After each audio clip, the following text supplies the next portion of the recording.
This is Mary Wing Soares, and this is another episode of Transparency in Government. Today with me is Kevin Smith, our town manager. Thank you so much for being here. Thanks for having me, Mary.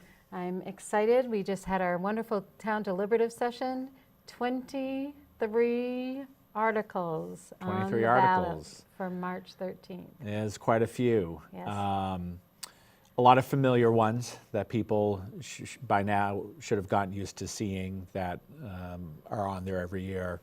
Roadway maintenance, expendable maintenance for minor repairs to buildings.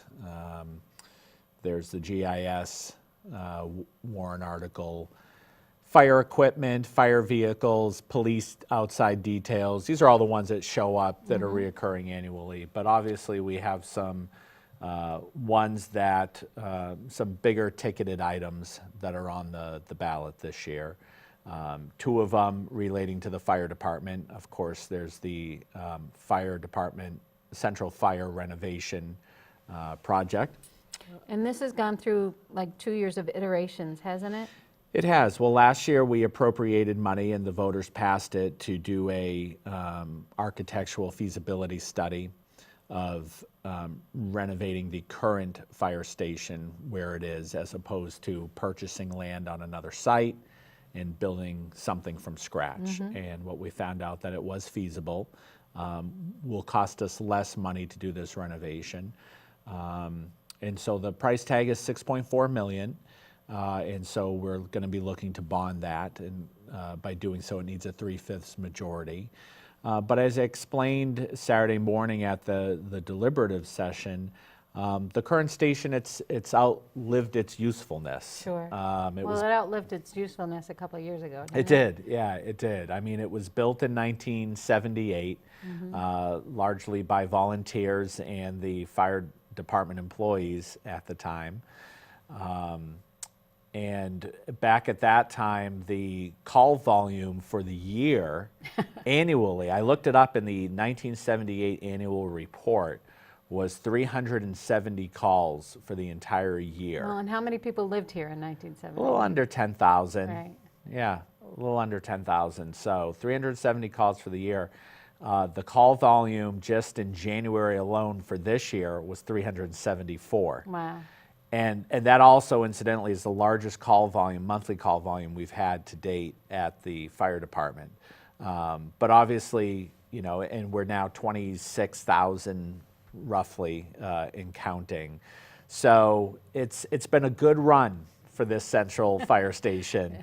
It doesn't owe us a thing. It doesn't, but it's time to add on to it Now, and expand. It's been a while since we've bonded anything, isn't it?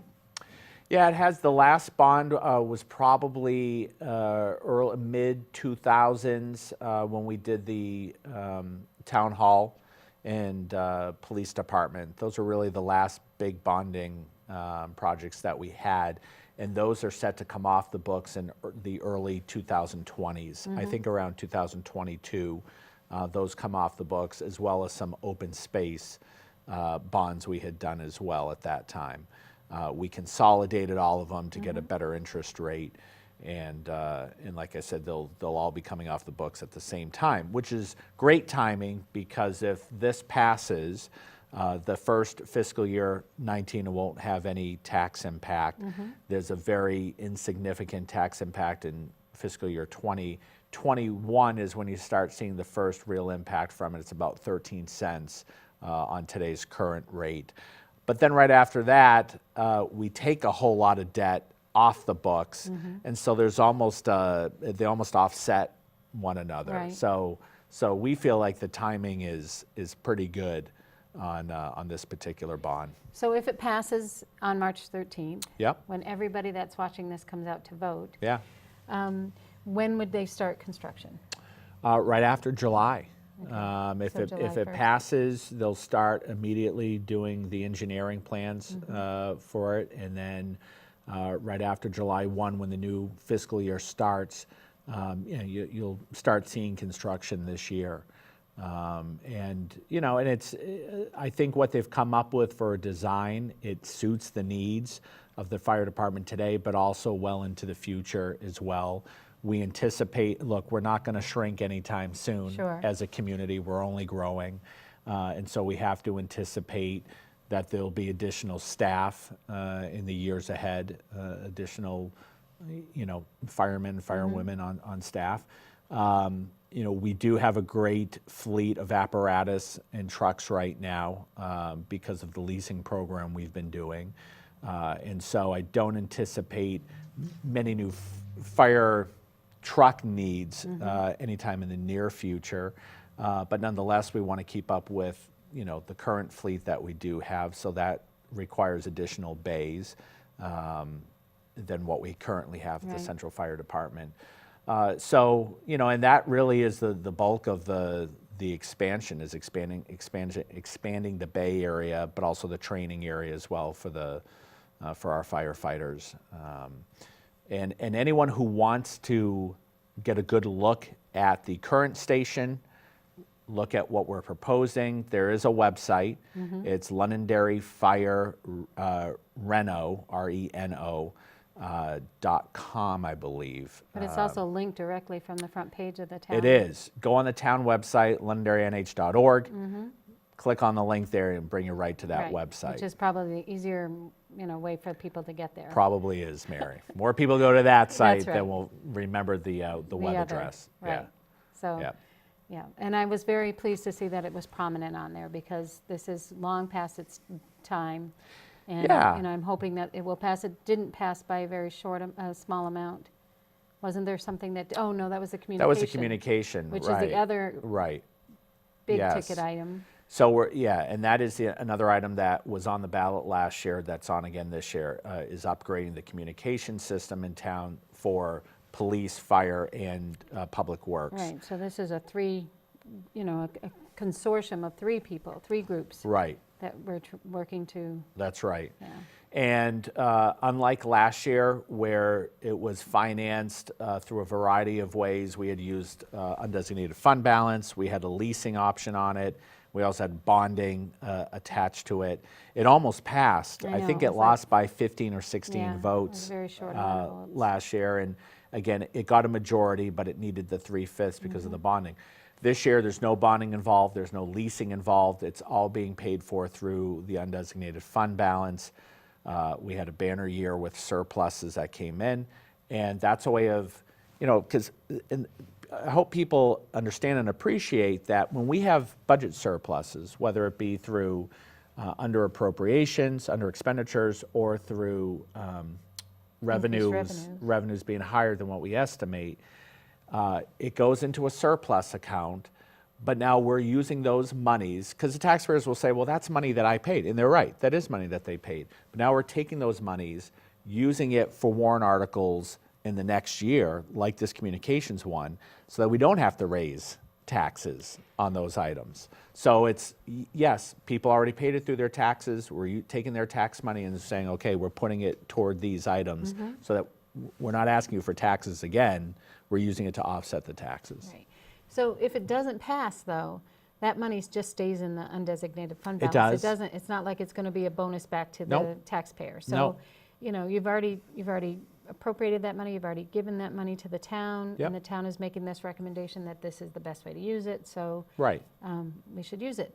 My question, though, is that there's many of the warrant articles that are ongoing warrant articles. Yep. You're funding it with half is undesignated fund and half is that cost. So is that going to cause a spike next year in the No, taxes? in fact, just the opposite. So a few years ago, and the ones you're speaking of are primarily roadway maintenance, expendable maintenance, GIS, and fire equipment. And so those are things that are there every single year. They're reoccurring. Right. And so a number of years ago, I looked at that and I said, these are things that we want to fund every year. And we put them on the ballot every year. And we've been funding them through fund balance, which when there's no tax impact, it's pretty much almost a guarantee they're going to pass. Because people say, oh, no tax impact, yes, we'll vote for that. But ideally what you want to do is you want to use your fund balance on one-time items only, because you don't want that spike to occur if suddenly you don't have your fund balance to use. So what I did was last year, for last year's ballot, I looked at it and said, okay, I'm going to start weaning us off of fund balance on these items. We have enough fund balance that we can continue each year to use a little bit, but I want to slowly wean us off of it, not all at once, because it would spike high if you did it all at once. But we're going to do 25% each year. We're going to take 25% off the fund balance and use taxation instead, so that it's gradual. So last year, for the first time, we funded each of those items at 75% fund balance, 25% taxation, and they all passed. This year, we're doing 50% fund balance, 50% taxation, and hopefully they'll pass again. Next year, it'll be 25% fund balance, to the point where in 2 years, hopefully, they're on the ballot at 100% taxation, but it won't have as big an impact to the tax rate because we've been ramping up to that. And then by that year, after that, it'll be level funded. There won't be any spike to the tax Sure. rate because it'll be ongoing. Right. Not dissimilar from the overlay that we put on every year and the veterans tax credits. Now, people don't vote on the veterans tax credits, nor do they vote on the overlay. We build those into the tax rate, but they're part of the tax rate now. So, for instance, a veterans tax credit, I think, is somewhere around 14 cents. That's what it listed on On the tax rate. Right. That's built into that tax rate now. So tell me about the TIF district. We still have a portion of a TIF district Yep. up in Pettingill Road area. How Right. much longer will that TIF district be there, do you know? So this year, I want to separate calendar year from fiscal year. Okay, so, This calendar year is the last year it'll be in the TIF district. So 2018, it's still in the TIF district. So the valuation. so all the way till December 2018, when you're saying. Correct. So it's half of our fiscal year. Yep. Next fiscal year. Correct. It will be in there. Yes. Okay. Now, the way, in thinking about it in terms of, okay, when does it affect the tax rate? So this year, when we set the 2018 tax rate, the TIF district will still be part of the TIF, so it won't have hit the books for the valuation Right. increase. 2019, calendar year 2019, is when it will hit the valuation. And it's roughly $68 million that will go additional into the valuation in 2019. Which is significant. It is significant. It's a little bit of money. It is. And what's good about that is, going back to those warrant articles that I talked about, is the plan there is that when those articles start, we Being stop at using fund 75% balance, And at 100%. that the valuation will make up for that, so it won't be hardly noticeable on the tax rate. Right. But what do you expect, because if you have $68 million in valuation coming onto the books. Yep. And the taxes that are associated with that. Yep. What do you expect that you are going to be wanting to spend or needing to spend that additional revenue on, beyond the things that we already have on our plate Right. every year? Well, I mean, that's, hopefully, Mary, it's always a balancing act between what you need to spend versus trying to keep the rate flat. Right. And again, I think the hope here is that while we have some additional expenditures coming on the books, like the central fire station renovation, increase the roadway maintenance, the expendable maintenance, not using fund balance for those, but using more taxation for those, that increases your spending. So the way I'm looking at it is, we already have things that we know are in the pipeline that'll increase spending. We know we have this additional valuation that's coming on in the next few years. So I'm not looking at it, from my perspective, I'm not looking at it as, oh, what new things can we spend down the road? I already see expenditures coming up. Right. So my hope is that this new valuation will offset those expenditures that we know are in the pipeline, so that it's going to keep the tax rate flat.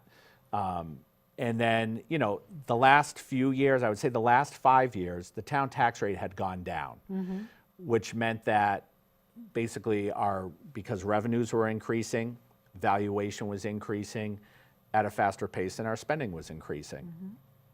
This past year was the first year the town side tax rate went up a little bit. Now the town tax rate's at $4.91. In 2013, it was $5.19. So it's still below where it was 5 years ago, but it ticked up a little bit. And what that tick up means is, okay, our spending's going up at a higher rate than our valuation and revenues are coming in. So you're always trying to do that balancing act. And so that's how I look at it right now. I see that we have items on the horizon that are going to increase spending. So I'm looking at that new valuation as, again, hopefully offsetting those things we already know are in the pipeline. So you would not expect those things to be, though, physical plants, because the town hall is where it needs to be. If we get the fire station up to snuff, then that will be where it needs to be. Yep. North and south fire station are adequate enough for the areas? They are. Okay, Yeah. even with any increase that we have in building up in the They north are. end of town? Yeah, I mean, they're both fairly new fire stations. They were built to be adequate enough well into the future. And talking to the different department heads, I mean, if Central Fire is approved from a town perspective in terms of our capital needs, we're in really good shape. A town hall is of adequate size. The police station is of adequate size. We already did a renovation and an increase to the senior center, putting on more rooms there for programs, made a larger kitchen in there. So we took care of that, and we built where the DPW garage is, we built an area for all of the workers to be able to congregate in there in addition to the garage. So we're in good shape on a town side. Really, as I said in my State of the Town address on Saturday, the Central Fire Station renovation is really the last large capital project on the town side that we're going to need for quite some time. So where we might see the budget going up, though, is in personnel, because as our town increases in size, the expectation is that we will need more firefighters or more police officers. Right. Maybe even more DPW workers, Right. Probably not in town hall, you got enough people there, but. Right. Yeah. Yeah, no, I mean, so when you say, okay, forecasting future spending, yes, there'll be a need on the personnel side, so that'll increase costs there. If the fire station passes, we have that bond that will have to, that'll be new spending. But again, we have debt coming off the books in a number of years, so that'll help. And so, what I would like to see happen on the town side is if the items that are on this year's warrant pass is, okay, we've done some spending, now let's get our valuation and revenues back up to a level where it offsets that spending. And then, once we've done that, then we can look and start addressing, okay, what are the next needs? And you're right, it's most likely to be in the way of personnel needs on the fire and police side. So looking at all the warrant articles as they were presented on Saturday, nothing got changed except for the $2 million appropriation for open space, which, I personally was glad to see Mr. Curl come in and say, that was not the number I really meant. I meant 250,000, so we can get a feel for what people are thinking. And that isn't a bond, that's raising and appropriating it, right? Yes. Okay, so the question will be whether or not our town wants to preserve open space in the future. Right. And a way to do it is to raise the money and put it in the Conservation Commission budget or fund. Yep. And then those places, now, I didn't get to see on Monday night, did they purchase the land? Or did It's been continued, so Yet again. that's still been continued. As I know, the town's attorney and the attorney for the developer are still negotiating a final price on that. I think it's important we do have a conservation commission that has a conservation fund, and those funds can be used for open space purchases. There's, I believe, currently about $2.4 million in that fund. I would like to see us have a plan for how we're going to spend our current monies before we add more monies to that fund. And you know, because there's been I think a call for us to look at purchasing land that could be developed, where you could put houses, which isn't a bad idea. And I think the Conservation Commission isn't always of that, on that same, you know, train of thought to do that. And I think we have to have that discussion about how do we want to spend the monies that are currently in the kitty before we continue to add more money to it. That being said, I think you'll see there quite a few people will say, yeah, we should be putting money aside to purchase more open space to prevent further development down the road. You know, the Musquash is a great area in town. It's an absolute gem that we have in town. But do we want to continue to add to the Musquash where we know development isn't going to occur, or do we want to look at places in town where are prime and ripe for development and say, let's go after those first so that we know houses can't go in a place where they could possibly go? Well, that's a conversation for the Conservation Commission and the Town Council, right? But, you know, one of the things that is on the warrant or on the ballot now is the study that you would be doing, the town would be doing on water and air quality. Right. And the more land we purchase, whether it's in the Musquash or not in the Musquash, the more water of our water table we're protecting, because we're not putting impervious surfaces on top of it. Yep. So, you know, that would be the other argument, you know, for why, absolutely. why continue. Additionally, I love getting lost in the Musquash every single year when I take my Boys Respect group in there. So, you know, it is a gem. Yeah. And, you know, and I think they have their upcoming Musquash Day. I think it may be this Saturday that they're planning on having that. And it's always the day I'm here taping a show. Yeah, well, it's great if people can get out there. I think the weather's supposed to hopefully cooperate. So, but it's a great resource we have in town, and people should take advantage of it if they're not already. So I had Ken on earlier talking about the warrant article, well, the article that's on number 23, who, Mr. Edwards, I think. Yeah. The lights. Yeah, and the lights, and this is the second year it's been on. So I asked him, how come our rec, you know, committee or commission or whatever aren't paying for this? It's, you know, obviously a well-used field. You all, volunteers, have put a tremendous amount of work into this, and actually volunteers put in a tremendous amount of work into all of the fields, the kids' fields and the adult fields. So why isn't that part of our budget? And why don't we use that, our undesignated fund? It's a one-time shot, you know, to do this, which we know needs to be done. Yeah. And you know, so why not? Well, I mean, we weren't approached by the Recreation Department to use undesignated fund balance for this. I think the Rec Department's position is that it's the teams that use that softball field, those organizations, up to them to raise them. It's not in the budget to begin with to replace those lights. Obviously, if it were, we would do it. But I think the position the Rec Department took and the Recreation Committee took was that it's up to those organizations to go out and fundraise and either pay for the lights themselves or sell it to the voters, that this is why it needs to be done sooner than later. And so that's the path they've chosen to go down.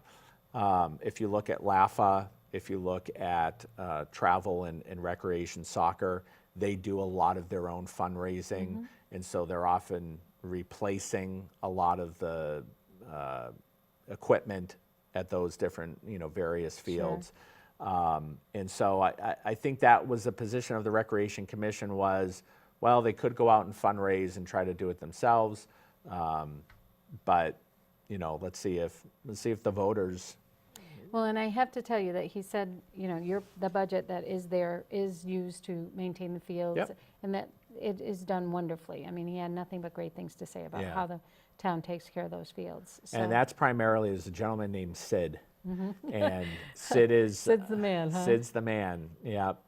Sid and John Dalrymple, who started doing some part-time work for us, was at the high school forever. Yeah, I know John. And you know, and they're no spring chickens, I'll tell you that. And Art reminds me, and Art himself isn't a spring chicken, and those guys have all been around a long time. I don't know what's going to happen. And I've told Art, you know, start thinking about a succession plan, because they do an amazing job taking care of those fields.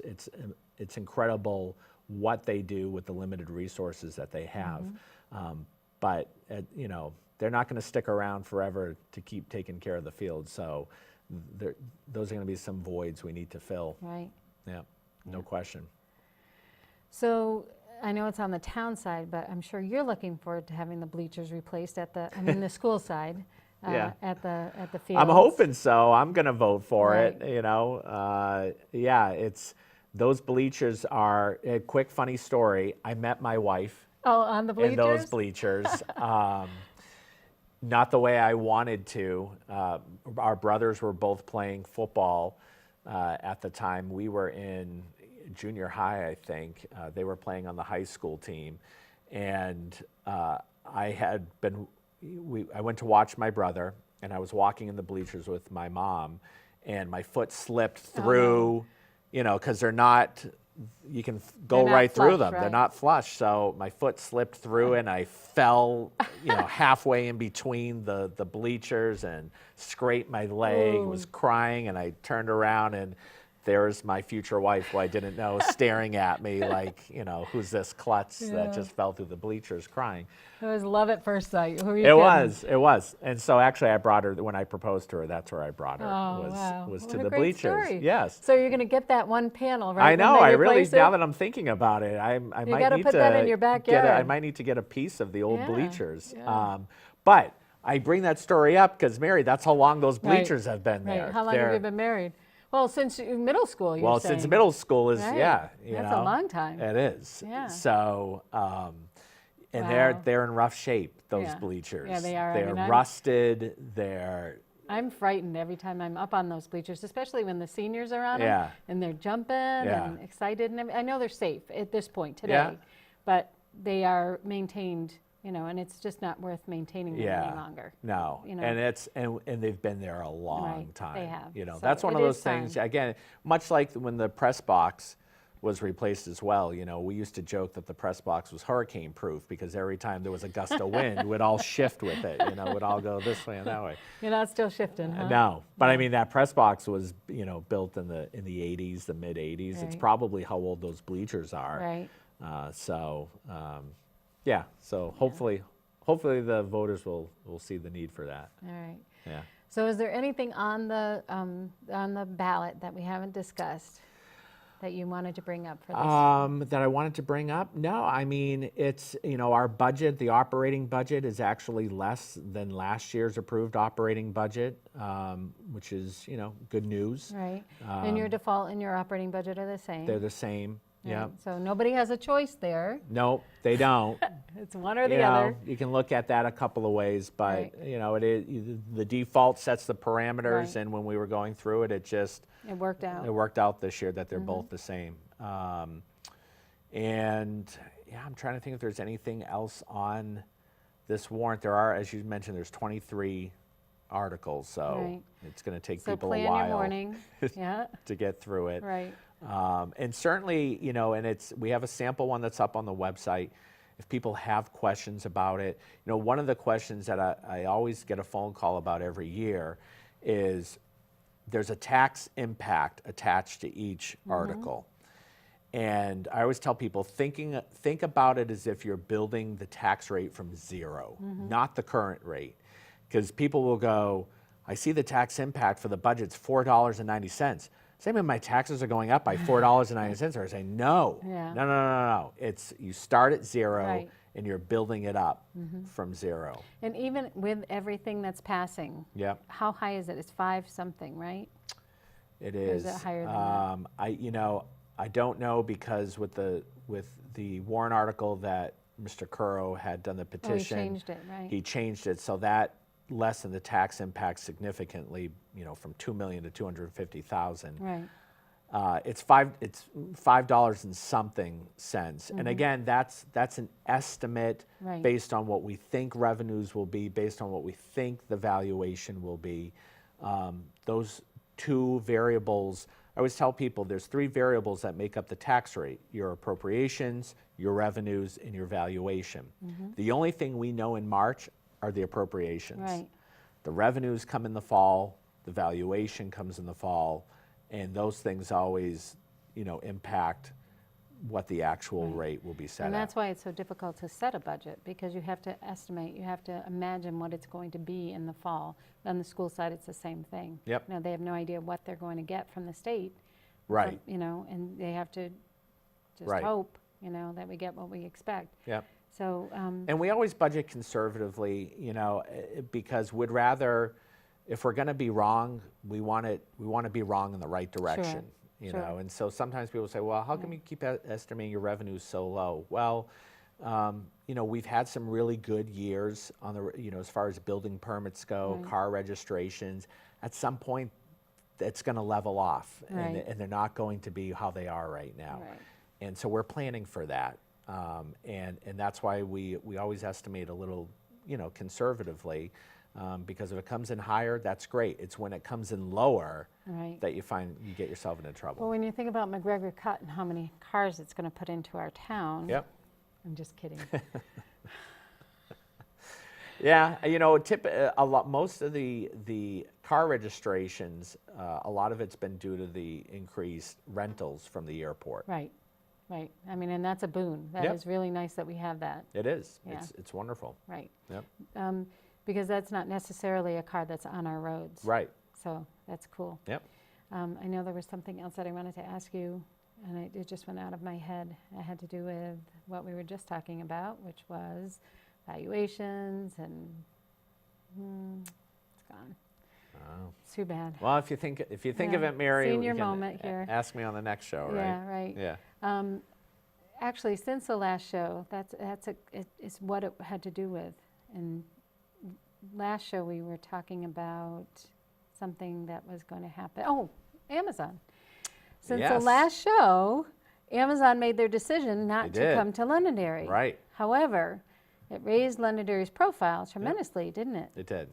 It did. So are you getting inquiries? I know you can't tell us about anything We have gotten a few. specific. Yep, we've gotten a few inquiries. I know Woodmont themselves have gotten some inquiries as well, and so I think there's smaller companies. I mean, I don't know if you can get a company as large as Right, Amazon, right. maybe Apple, but the smaller companies. Apple's coming? Yeah, no, Apple is not coming.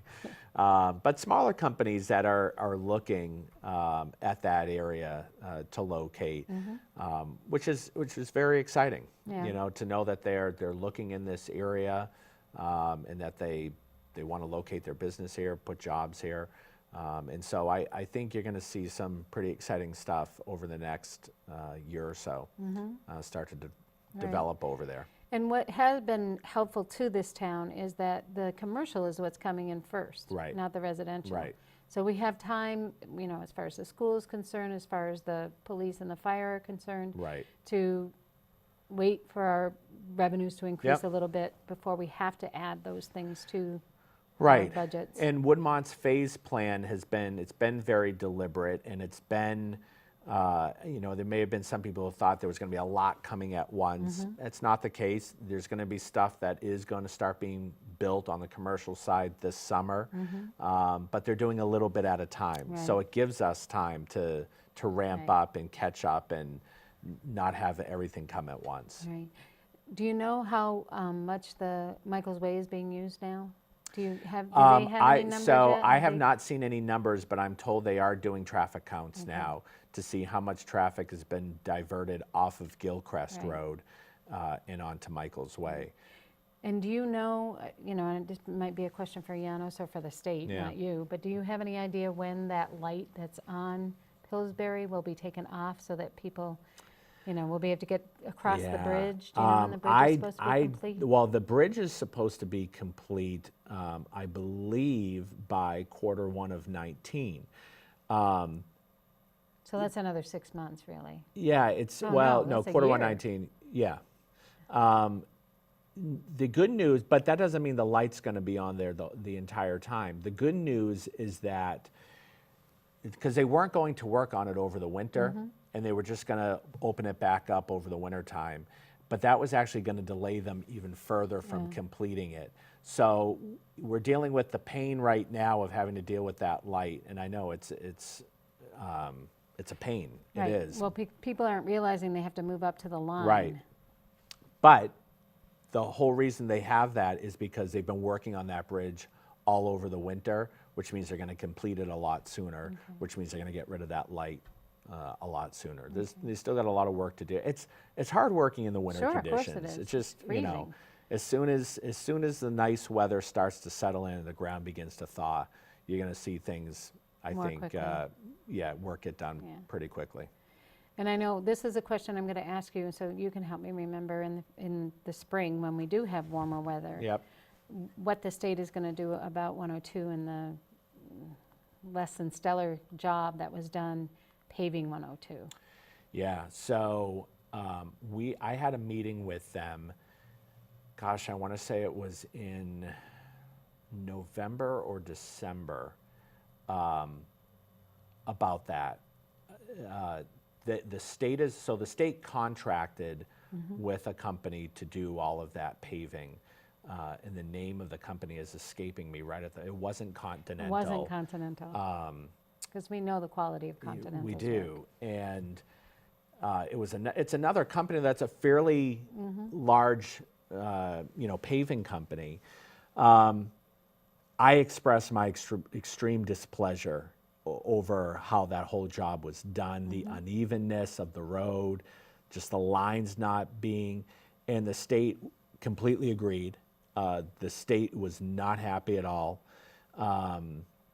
They're all kind of pointing the finger at one another, and I just said, folks, I don't care whose fault it is, Right. it needs to be fixed. So what I can tell you is that come springtime, a lot of those areas along 102 are going to be fixed. It's going to be all restriped.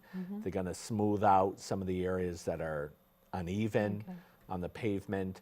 Even the seams, the joints Right. were just, it was not. Well, and I know they were rushed because of the weather, right? Well, the